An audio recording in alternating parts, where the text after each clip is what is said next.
Are you ready? Yes. Shall I push the magic button? You know how to use that, right?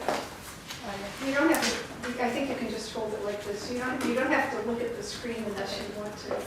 I mean, it probably looks better if you look over the computer to your audience rather than looking at the screen and not looking at the audience. Ready? Okay.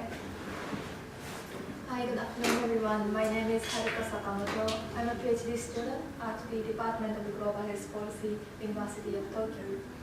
I originally a primary care physician working in one of the private hospitals in Tokyo, and then moved to the Ministry of Health, Labor and Welfare, where I was involved in the global health issues for these 3 years.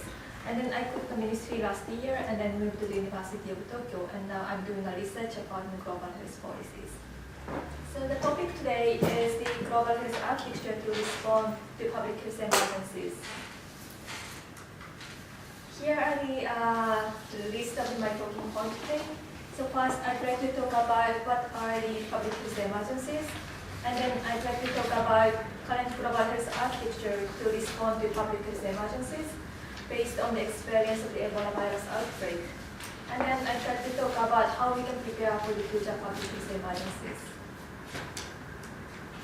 So first about the definition of the public health emergencies. According to the World Health Organization, public health emergencies are defined as public health risks to as a state through the international spread of disease and to require coordinated international responses. Here are some examples of the public health emergencies. The most recently, the Zika virus outbreak in the United States and South America, or in 2013, Ebola virus outbreak in the West African countries.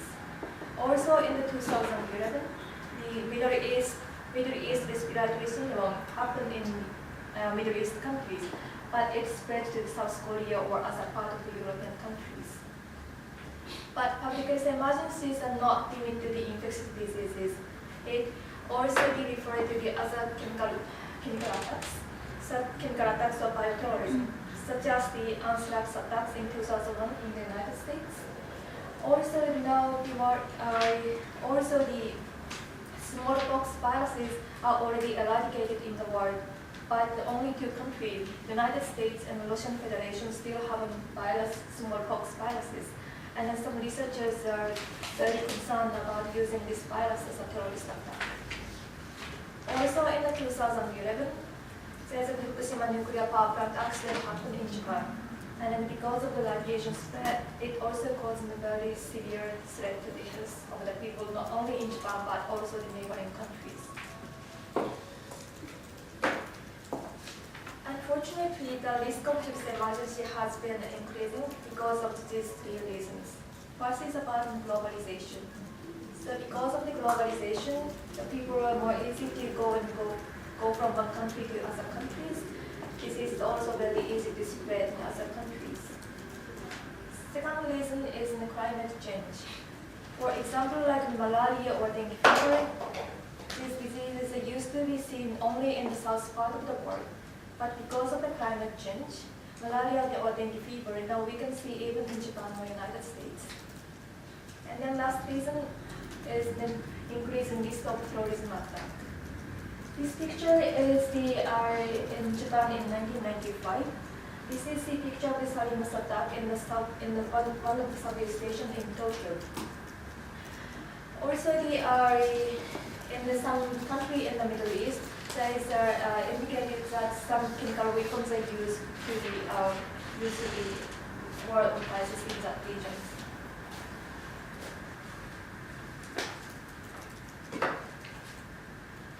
A 100 years ago, the very severe infections, so-called Spanish flu, happened in the European countries, and then later spread all over the world. Because of the Spanish flu, it was estimated that 500 million affected and 50 million died because of the Spanish flu. And some researchers estimated that if the same severity of the influenza happened in Japan, it is estimated that 32 million would be infected, and more than 600,000 would be died. Also it's happened in the United States.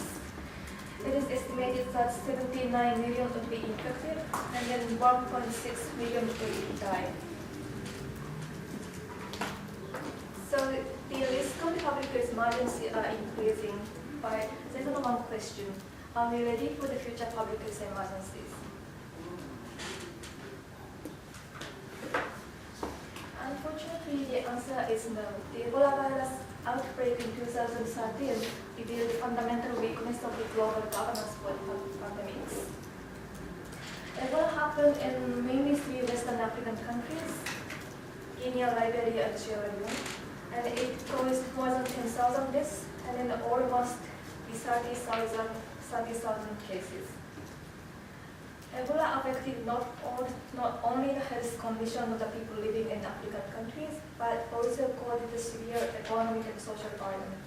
Because of the restriction of the trade or tourism, it caused a severe burden on the economic situation in these countries. And then also Ebola affected the public officials or healthcare professionals. It also caused a dysfunction of these countries.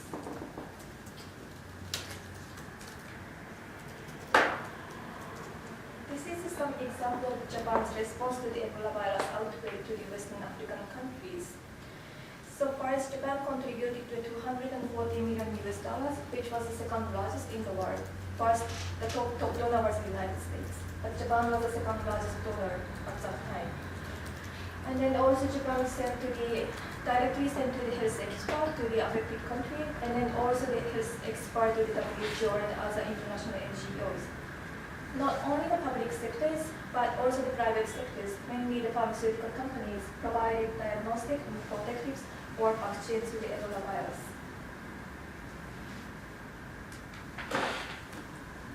Here is the example of the U.S. response to the Ebola crisis. As I mentioned, U.S. was the top financial donor to the African countries, but also the U.S. sent to the huge amount of healthcare professionals, and then also the medicine, vaccines, and equipment, protective equipment. And then what was the effort was that at that time, former U.S. President Barack Obama decided to send the U.S. military for more than 6 months. So the purpose of the why U.S. contributed such a huge, why U.S. make such a huge contribution is that first one is the diplomatic purpose. Because of these African countries in a very important areas to the United States. And then this is the international crisis, but also strongly related to the national security to the United States. So that the U.S. really needs to the virus or samples of the patient. So that's why U.S. sent a huge amount of researchers there, and then to get them some viruses or viruses or information about the patient. However, this example of the Japan's contribution, U.S. contribution, is a kind of the very acute phase responses. But there is one question, because in Ebola happened not only in 3 Western African countries, but also happened in other countries, in other African countries, like Kenya or Senegal or South Africa. Also, this spread to the United States or other Middle Eastern countries. But these countries does not make such a huge tragedy. So the fundamental question was, what was the difference between the 3 endemic countries and other countries? And then the answer is that because the 3 main endemic countries, Guinea, Liberia, and Sierra Leone, not only did not have a capacity to deal with the pandemics, but also they didn't have a good quality of healthcare system at an ordinary time. So after the Ebola virus outbreak, international community decided not only focus on the capacity to deal with the pandemics itself, but also needed to strengthen the healthcare system itself at an ordinary time.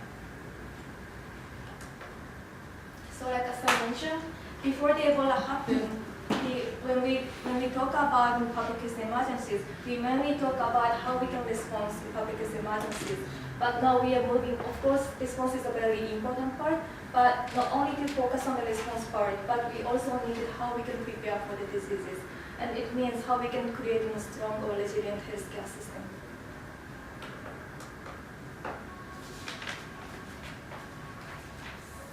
Next, I'd like to talk about how we should prepare for the future health crisis.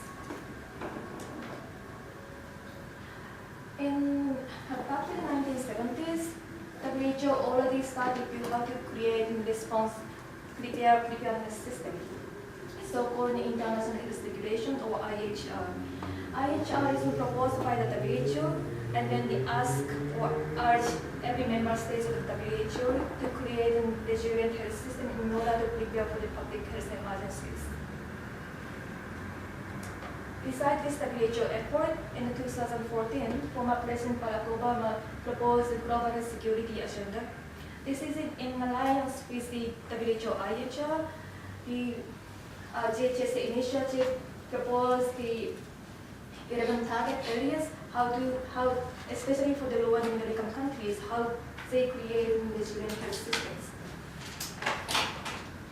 Here's some example of the GHSA component. So for example, is that how the country create the system, like strengthen national laboratory system, or how they can create a real-time surveillance or reporting system. So like in 2014, responding to the Ebola virus outbreak, the Obama initiated GHS initiative, and then also asked for Japan to be a collaborating countries to disseminate this GHS initiative in the world. So for example, this is a quarantine system in Japan, one of the airport in Japan. So like the GHS initiative, not only the airport but also the seaport, they ask all the country to create and how to detect and prepare for the public health emergencies. Last year in 2016, Japan was the host country of the G7 Hiroshima Summit, and then it is global health governance or global health governance is one of the main topics at the G7 Hiroshima Summit, and then also the G7 Kobe Health Ministers meeting. And then at the G7 leaders declaration, as well as the G7 Kobe Health Ministers communique, the leaders agreed to support the GHSA as a very core component of the future public health emergencies. So because Japan is the only G7 members from the Asian regions, Japan is expected to support the low and middle income countries in the Asian region to support these countries to meet the GHS capacities. Also, not only to the creating a communique, but Japan also made a financial contribution, total 1.1 billion to this GHS initiative last year. So after the Ebola virus outbreak in 2013, several progress has been made, but still there are some challenges in these areas. So first one is on technical challenges, mainly for the vaccine and drugs. So even now there's no good quality and good amount of the vaccine for the new pandemics or Asian influenza. So this year in January at the World Economic Forum, Gates Foundation, together with the government of Japan and the United States, launched a new initiative so-called the CEPI, Coalition for the Epidemic Preparedness Innovation. This is the alliance for some government, including Japan and the United States, also the pharmaceutical companies and academic institutes, mainly from the UK and the United States, to create the vaccines targeting for the pandemics. And then second challenge is the monitoring and evaluation part. Because the GHSA initiative or WHO IHR isn't launched after the Ebola virus outbreak, but because in pandemics are very rare event and we are not sure if this initiative works or not. And then third one is an uncertainty of the current global health situation. So like the head of the WHO and then both the UN Secretary General is replaced this year, and then also the US President is also replaced this year. So like the former initiative and the new top of the G's UN agencies or a new US President will take over this initiative. We are not really sure. And then one question is that if the US or United Nations stop to focus on these areas, we are not sure which country or which organization will take over these initiatives. So conclusion is that the risk of public health emergency has been increasing.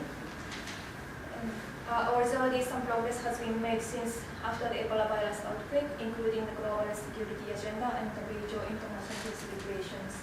However, as I mentioned, several challenges still remain.